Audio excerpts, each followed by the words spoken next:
Здравейте и добре дошли в Таро с усмивка. Ако сте попаднали на това видео, значи това послание е за вас. Това е Таро четене за родените на 1 август. Честит рожден ден на всички рожденици.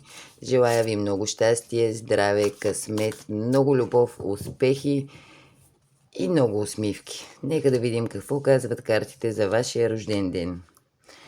Главна аркана мечтателя, 4 огън и 6 огън.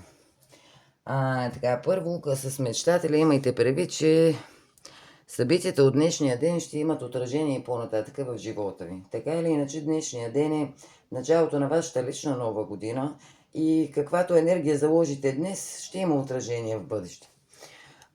Ще започнете повече да вярвате в себе си, ще започнете по-смело така да си следвате мечтите. Ако не, побутнете се в тази посока.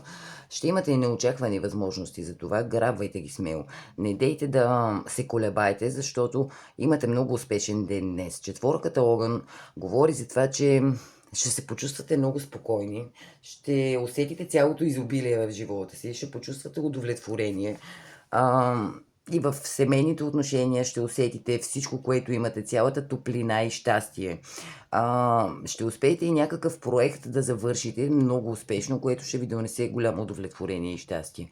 Като 6-цата огън пък говори за това, че излизате победители. Хем получавате някакви добри новини, хем също време вие сте победители в една ситуация и то не само вие се го усещате, ами околните го признават. Получавате и награда за това нещо, така че денят се очертава изключително успешен за вас. Приемайте новите възможности и, как да кажа, следвайте си мечтите. Много така смело и вярвайте в себе си. Не дейте да се колебаете, защото е страшно подходящ деня за всякакви действия в тази посока. Нека да видим още една карта за рождениците. План. Прекарвай време в подреждане на мислите си.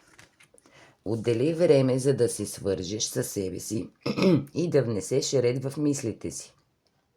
Това ще ти помогне да видиш нещата по-ясно, да откриеш нови решения и да намериш вътрешен баланс. Умението да подреждаш умствения си хаос е ключ към спокойствието и успеха. И нека да видим още една карта за рождениците. Глътка свежест. Имаш нужда от свеж въздух и повече кислород. Ще ги намериш сред природата, дърветата, цветята. Позволи на слънцето да освети дома ти, а природата да презареди тялото ти. Това беше от мен, скъпи приятели. Благодаря ви, че бяхте тук. Ако това послание е било за вас, приемете го с усмивка. И не забравяйте, всичко идва в точния момент.